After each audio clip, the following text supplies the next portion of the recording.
Eh bien, salut! Bienvenue pour cette vidéo où on va voir les jeux qui ont été découverts depuis 2 mois, janvier, février. Des jeux qui ont été achetés et joués dans le monde de Cap. Donc, il n'y a pas eu de vidéo sur les découvertes du mois de janvier, parce qu'il y en avait eu un tout petit peu moins. Après les fêtes, c'était un petit peu plus compliqué. Et du coup, là on est bien, hein. Du coup, il y a un petit peu plus que d'habitude. Mais c'est normal, parce qu'il y a 2 mois. On aura 7 jeux dans cette sélection.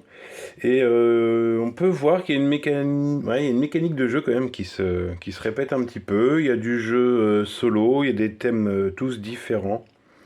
Il y a évidemment de super surprises pour moi. Des jeux qui ont plu et qui m'ont plu, auxquels si on les achète, c'est qu'on se dit, voilà, il y a un potentiel de nous plaire, mais des fois, voilà, c'est quasiment du coup de cœur. Donc c'est pas mal. Oui, alors il y a 7 jeux, ils ont quasiment tous un solo. Là, ça a été vraiment pas mal. Et puis voilà. Donc dans la structure de la vidéo, je vais vous mettre un premier jeu qui franchement vaut vraiment le coup d'être découvert. C'est pas le coup de cœur, mais c'est le jeu que je vais mettre quasiment le plus en avant. Puis effectivement, en fin de vidéo, il y aura un ou deux coups de cœur quoi, sur ces découvertes. Donc du coup, du mois de janvier et février. Allez, c'est parti.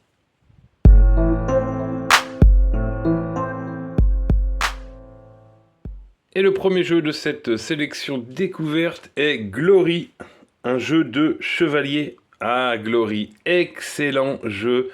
C'est un jeu qui est sorti en 2001, donc je pense que peut-être que certains d'entre vous peuvent le connaître. Je ne sais pas votre point de vue sur ce jeu, mais alors nous, on l'a adoré. C'est un jeu qui va mélanger du mécanisme de placement d'ouvriers, puis après on va se faire des joutes, on va faire un tournoi, donc il y aura là du jet de dés, et pour s'affronter, comme on voit là ici, hop, les uns les autres, pour remporter un tournoi. Il va se jouer en trois saisons, on pourrait dire, dans laquelle il y a une première partie, on va du coup utiliser plutôt là le plateau pour aller placer ses ouvriers et gérer ses ressources pour se préparer au mieux pour aller affronter les autres joueurs ou les différents chevaliers posés sur le plateau tournoi. Donc franchement, et puis au milieu on a une petite partie dite de voyage où on va jouer les cartes encore une fois. Donc il y a plusieurs mécanismes et on s'ennuie pas, c'est génial. On a fait les parties à 2, à 4 et moi j'ai fait une partie en solo, j'en ai fait qu'une. Mais alors, c'est vraiment le genre de solo que j'aime. On affronte un automa qui lui aussi va faire du scoring. Il n'y a pas de battre votre score. Et il y a vraiment un autre joueur qui joue à côté. Assez difficile, mais je crois qu'on peut. Je me rappelle plus trop, mais je crois qu'on peut gérer un petit peu son niveau de difficulté. Donc, Glory, ouais, franchement, dans un univers de chevalerie, vraiment la chevalerie, le Moyen Âge, ses joutes, voilà, ses chevaux, ses armures, tout s'améliore hein, au fur et à mesure de la partie. Franchement, un excellent jeu que j'avais déjà donc dans ma ligne de mire depuis un petit moment, mais j'attendais une bonne affaire. Je sais pas si je l'ai faite en termes de prix, puisque j'ai trouvé ce jeu pour une trentaine d'euros, j'ai noté. Par contre, j'ai fait une affaire parce que c'est un jeu clairement qui va rester dans notre collection bien longtemps et que j'ai hâte à chaque fois de ressortir avec des joueurs même des joueurs qui sont pas trop habitués. Il y a des mécanismes qui sont très simples en fait à expliquer. Je sais pas, ce jeu-là, il a tout pour lui. Je voudrais vraiment le mettre en avant au maximum. C'est un excellent jeu, Glory. On a adoré dans le monde de Cap. Et ces derniers mois, du coup, on a découvert le jeu Évacuation. Évacuation, le jeu d'un auteur très connu et assez réputé quand même. C'est un jeu qui est sorti en 2024. Euh, alors ça, c'est super. C'est surtout la thématique, moi, qui m'a vraiment donné envie de jouer à ce jeu. Donc là, on va devoir évacuer une planète pour aller en coloniser une autre. Bon, alors je suis pas toujours dans les thèmes science-fiction, espace, patati patata. Mais alors là, sur un jeu de plateau comme ça envoie du lourd. C'est génial. C'est jouable jusqu'à 4 et en solo également avec un automa. Donc on va devoir évacuer cette planète-ci. Pour aller coloniser celle-ci, on aura donc des actions où il va falloir acheter des vaisseaux, il va falloir créer des clones, par exemple. Au début, on n'a pas grand monde sur cette planète, mais on peut avoir une option pour créer des clones. Du coup, il va falloir avoir des pistes de progrès, des pistes de techno, du transport. Bon, voilà, il y a 10 000 choses à faire dans ce jeu. On n'est pas très très clair les premières parties. On a du mal à savoir comment on va faire évacuer celle-ci pour aller là, parce qu'il y a plein de petits mécanismes qui sont à prendre en compte selon où on se situe, à quelle manche, les ressources viennent d'une planète, puis de l'autre. Enfin, là, c'est la gymnastique quand même dans la tête, mais c'est vraiment, une fois qu'on a compris comment ça se joue, c'est excellent. Il y a un mode solo qui est assez bon. Je dis assez, en fait, il est génial. C'est juste qu'à la fin, bah, faut battre son score. Donc ça, c'est ce que j'aime pas trop. Mais l'automa, lui, à côté, il est vraiment génial.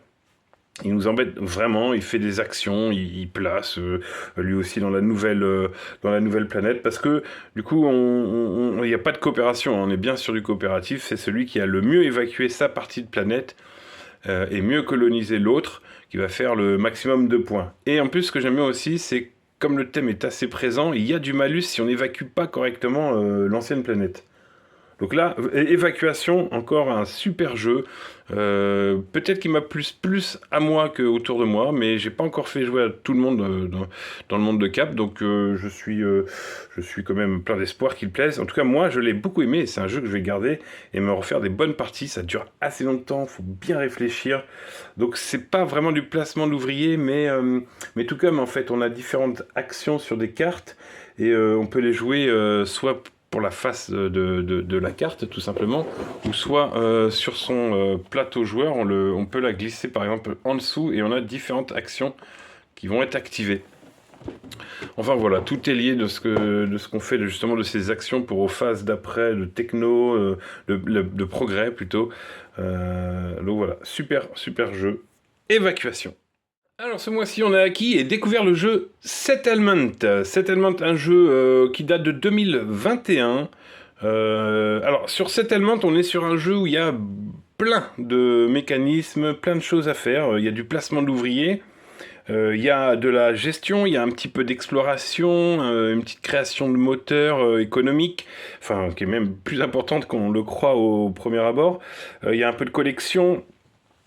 Et il y a un joli matériel, il y a plein de petits éléments en bois, c'est pas mal, et je vois qu'il y a des petits monstres hein, là ici, donc oui, il y a aussi une façon, on va dire un peu de combat de monstres sur sur les tuiles d'exploration, on peut rencontrer des monstres. La chose que j'aime beaucoup dans ce jeu, c'est quand on crée un petit moteur avec ces tuiles de village, je sais plus c'est quoi le nom exactement, mais on a des bâtiments et on peut collecter une fois qu'on aura posé un ouvrier et on collectera toute une ligne, par exemple.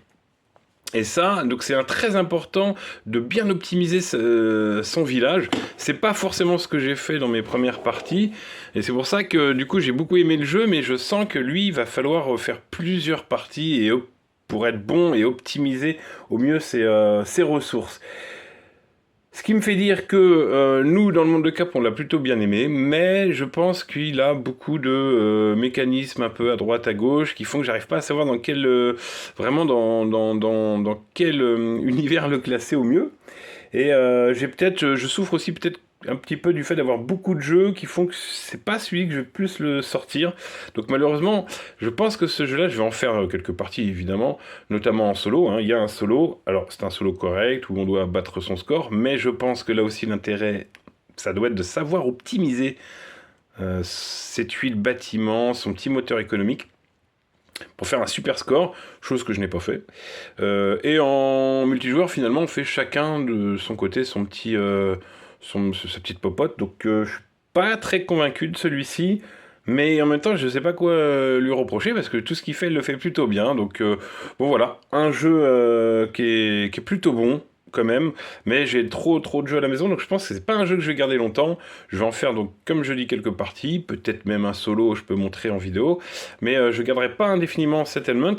C'est un jeu qui était acquis lors d'un achat d'un autre jeu, donc je m'en ai profité pour le mettre dans un lot pour réduire un petit peu tout ce qui est frais de porte simplement. Donc je l'ai eu pour 9 euros.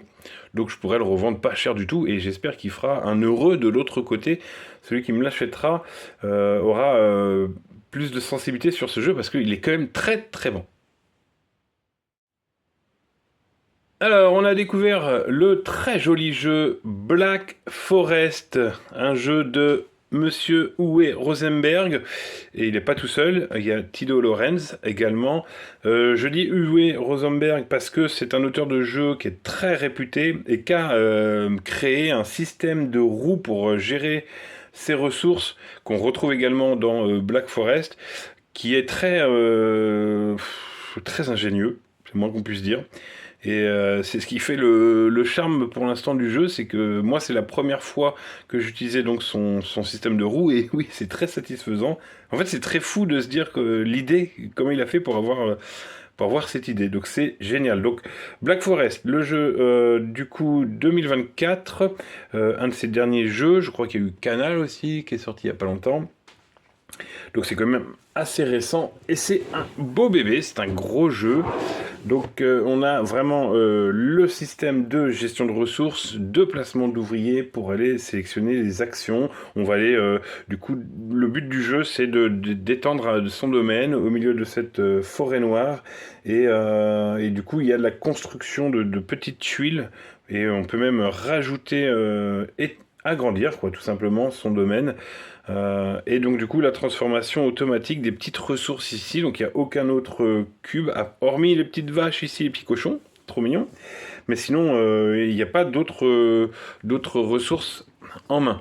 Donc voilà, par contre c'est un jeu qui prend énormément de place, parce que là la photo est prise de loin, donc c'est cool, mais le plateau central est assez déjà volumineux, on a plein de petits éléments qui se mettent autour, avec les tuiles dessus, donc c'est un jeu qui prend beaucoup de place. Moi j'ai fait une partie que à 2, non je fais aussi le solo.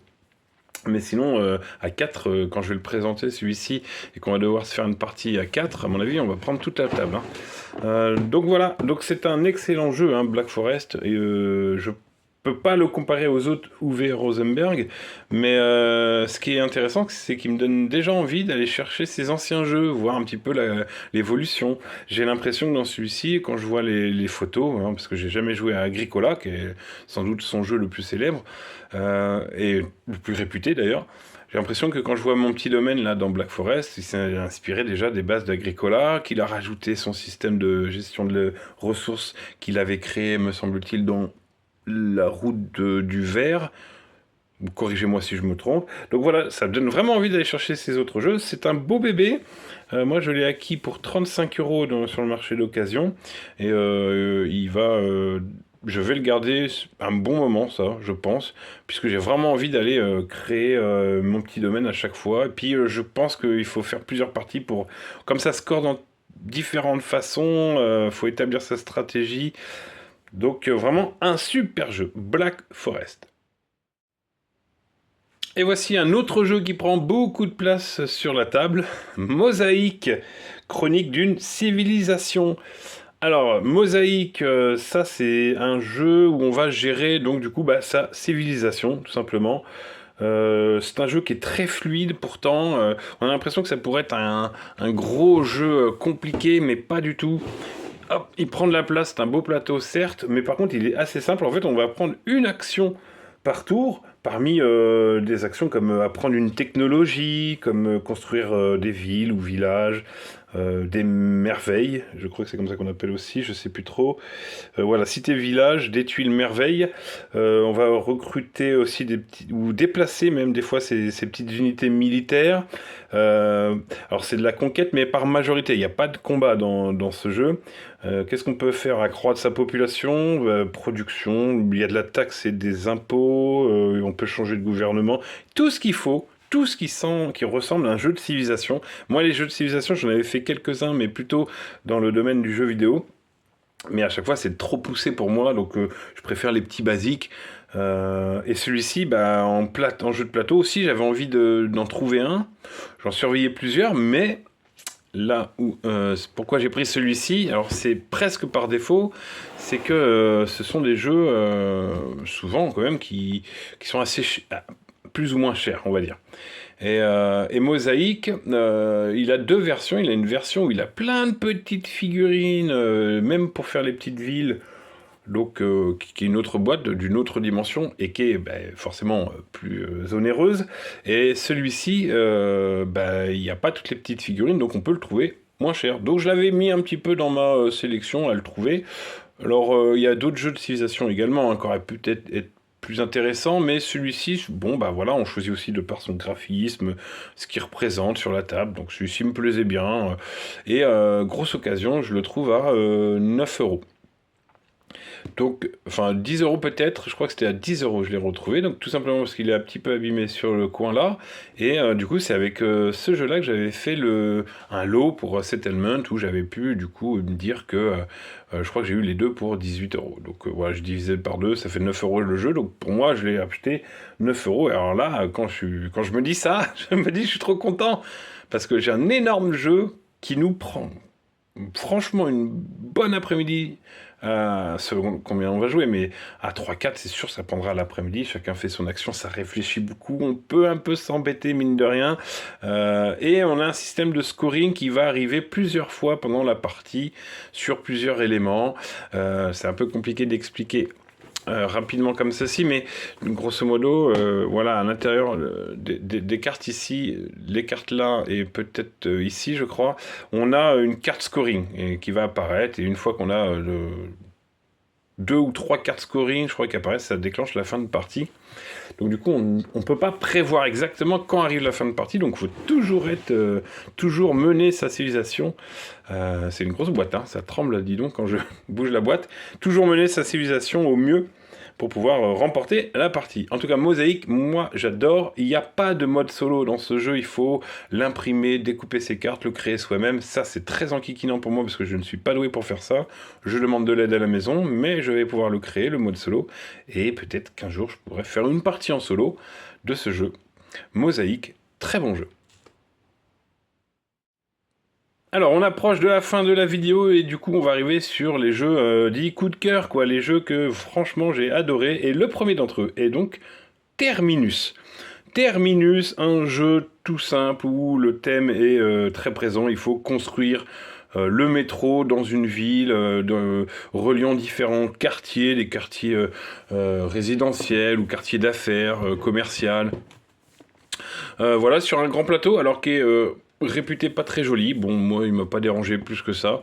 On a vraiment affaire à un jeu très tendu pour moi. C'est le jeu quasiment le plus tendu. C'est-à-dire que pour faire ce qu'on nous demande dans les différents objectifs, qu'on a soit de départ ou soit qu'on pourra aller chercher et se positionner pour scorer plus tard, on a l'impression qu'on peut rien faire. Donc il y a vraiment une phase d'apprentissage dans ce jeu et c'est forcément la chose qui me donne envie d'y rejouer, je crois, c'est qu'à chaque fois que je fais une partie, elle est pourrie. Et pourtant, je me dis, ah, mais la prochaine fois, je vais faire ça. Et je refais la partie, et elle est pourrie. Donc, je me dis, bon, bah, c'est toujours pas ça. Donc, je vais retenter. Et je sais pas, j'y retourne en solo, en multi. Enfin, en multi, on a fait que à deux, mais je vais le présenter celui-ci rapidement. Mon groupe de joueurs pour qu'on y joue à plus que deux. Donc, voilà, très tendu. On va devoir tourner avec nos différents. On voit pas bien la piste, mais je mettrai une incrustation, pardon. Et on va devoir tourner autour d'une roue, un peu d'action, s'arrêter, faire une action, plus tard faire celle-ci, faire celle-là, ainsi de suite, pour récupérer des plans, des permis, des plans de construction, de l'énergie, tout ça. Mais c'est positionné quasiment à l'envers. C'est-à-dire que il nous faut des permis, mais les permis, on peut les avoir plus tard, et ainsi de suite, et ainsi de suite. Donc là, on doit vraiment, franchement optimiser chaque déplacement, tout simplement, pour pouvoir avoir les ressources nécessaires pour avancer, du coup, son réseau de métro, tout simplement. Il y a de l'interaction, puisque il va falloir utiliser déjà, hein, très important dans ce jeu, je pense qu'il faut utiliser les gares des autres joueurs pour pouvoir aller plus loin dans son objectif. Pareil, le coût des ressources, quand on est le premier, on prend des ressources pour moins cher que quand on arrive après. Non, franchement, ce jeu, il est très tendu. Mais alors, par contre, il est très jouissif. Moi, je trouve que c'est un de mes jeux où j'adore. Dès que je fais une action que j'ai enfin réussi à comboter, oh là là, je suis trop content. J'ai l'impression d'avoir pris l'avance sur les autres joueurs. Finalement, pas tant que ça, puisque plus tard, j'avais pas vu, mais l'autre, il a réussi à se positionner sur des objectifs. La difficulté, c'est franchement de se dire qu'il va falloir trouver, enfin optimiser encore une fois. Voilà, c'est un jeu pareil, il va falloir vraiment optimiser. Moi, je l'aime beaucoup ce jeu. J'ai envie d'y jouer tout le temps, donc j'embête un peu tout le monde pour y jouer. Et en solo, bah, je vous dis, hein, chaque fois je fais des parties bien pourries, mais j'ai envie d'y retourner pour pouvoir me dire non, là il faut que je trouve où c'est que je peux optimiser mes actions, mes ressources. Terminus, c'est franchement ma plus belle surprise aussi dans le sens où bah, là je m'y attendais pas autant que ça. C'est un jeu très récent, j'avais envie d'avoir des jeux récents, il était dans ma ligne de mire, dans ma wishlist régulièrement. Mais bon, le jeu étant tout récent, j'ai pas le budget pour l'acheter neuf. J'ai acheté beaucoup hein, ces derniers mois quand même. Il y a eu les fêtes, il y a eu plein de jeux qui sont plus récents, donc un tout petit peu plus onéreux. Et celui-ci, j'ai trouvé en promo donc neuf sur un site de vente en ligne et donc du coup à 25 euros moitié prix, bah là j'ai foncé, je l'ai pris et bah voilà, c'est le genre de choses où on est trop content de se dire j'ai fait une bonne affaire et en plus bah voilà, le jeu je m'y attendais pas, je l'ai adoré, donc c'est un de mes coups de cœur. Terminus, et je pourrais potentiellement vous faire une vidéo d'une partie en solo. Le solo est très bon parce qu'il y a du monde, il y a des automas autour de soi. En revanche, il faut juste faire un bon score, tout simplement. Là, j'étais un petit peu déçu. On verra avec le temps de ce jeu, est-ce que quelqu'un va créer d'autres choses. On verra pour le mode solo. En tout cas, Terminus, j'ai adoré. Le dernier jeu de cette sélection découverte du mois de janvier et de février, eh ben, c'était mon cadeau de Noël, enfin non, en anglais s'il vous plaît, Master of the Universe, Fields of Eternia. Oui, les maîtres de l'univers sur un jeu de stratégie et d'aventure, du coup, dans un univers qui a bercé ma jeunesse, un indice, du coup, sur l'âge que je peux avoir, évidemment. Jouable, jouable de 1 à 6 parce que c'est deux équipes qui s'affrontent sur un grand plateau de jeu, hop, avec plein de figurines, des héros charismatiques. Donc on a, moi je l'appelais Musclor quand j'étais petit, quand même, tout simplement. On a aussi Skeletor quelque part, le grand méchant. Donc une équipe va incarner du coup les maîtres de l'univers, et une autre équipe va incarner les Evil Warriors. Et il y a un mode solo aussi disponible dans le jeu avec différents scénarios. Même en multijoueur d'ailleurs, il y a plusieurs scénarios. Là, on est sur quelque chose, si j'ai bien écouté, alors, bon, on a adoré, hein, c'est mon coup de cœur, clairement, c'est pas parce que c'est mon cadeau de Noël, c'est également, bah voilà, j'y ai joué et franchement, même avec madame, on y a joué et ça nous a pris toute l'après-midi, c'est une partie, on en garde encore une mémoire, enfin un souvenir plutôt, gravé à jamais dans notre mémoire. C'est proche de Runbound, pour ceux qui connaissent. Voilà, on m'a expliqué que quand je lis dans les différents forums, que ça ressemblerait un petit peu à la façon de jouer de Runbound. Donc clairement, on a deux actions par tour, et puis dans celle-ci, on va faire de l'exploration, se déplacer, affronter différents ennemis. On va peut-être capturer même des créatures sur lesquelles on va pouvoir compter dessus pour les combats. Et d'ailleurs, après, il y a vraiment du combat avec un système de petites cartes. C'est un jeu d'aventure pour moi, mais en multijoueur, c'est bien celui qui fait le plus de points de victoire qui gagne à la fin. Et donc je me suis fait avoir parce que moi je me suis laissé emporter dans l'aventure et madame elle a fait plein d'objectifs puisqu'on peut remplir du coup des objectifs pour aller gagner tout simplement ces fameux points. Donc là, bah voilà, c'était la fibre nostalgique qui m'avait poussé à essayer d'avoir ce jeu. On me l'a offert pour mon cadeau de Noël, donc merci encore à ma femme. Et bah là, je suis conquis. Je suis en train de faire peindre, parce que je ne peins pas moi-même mes petites figurines. Donc j'ai investi même dans ce jeu. au point de faire plein de mes petites figurines, parce que je sais que je vais le garder tout le temps. C'est un jeu qui vient titiller la fibre nostalgique. Je vous informe aussi que Maître de l'Univers, pour ceux qui sont de ma génération, il y a un nouveau animé, je crois, un nouveau dessin animé qui est en production ou qui est sorti. À vous de fouiller, mais il y a quelque chose qui existe de plus récent. C'est assez sympa. Maître de l'Univers, Masters of the Universe, Fields of Eternia. C'est comme ça, c'est mon coup de cœur de cette sélection de découvertes sur janvier et février. Donc voilà, tous ces jeux découverts ces derniers mois, une sélection de 7 jeux. J'ai pas toujours bien dit les prix, tout ça, mais bon voilà, il y a du budget quand même pour ces 2 mois. On va se calmer un petit peu peut-être sur le mois d'après, et encore, hein, pas forcément, des fois c'est difficile. Il y a beaucoup de jeux avec des variantes solo, quasiment tous ces jeux sont jouables en solo. Sauf Mosaïque où il faut que j'imprime, alors on est en train de le faire petit à petit, on se fait les petites cartes pour pouvoir le jouer en solo.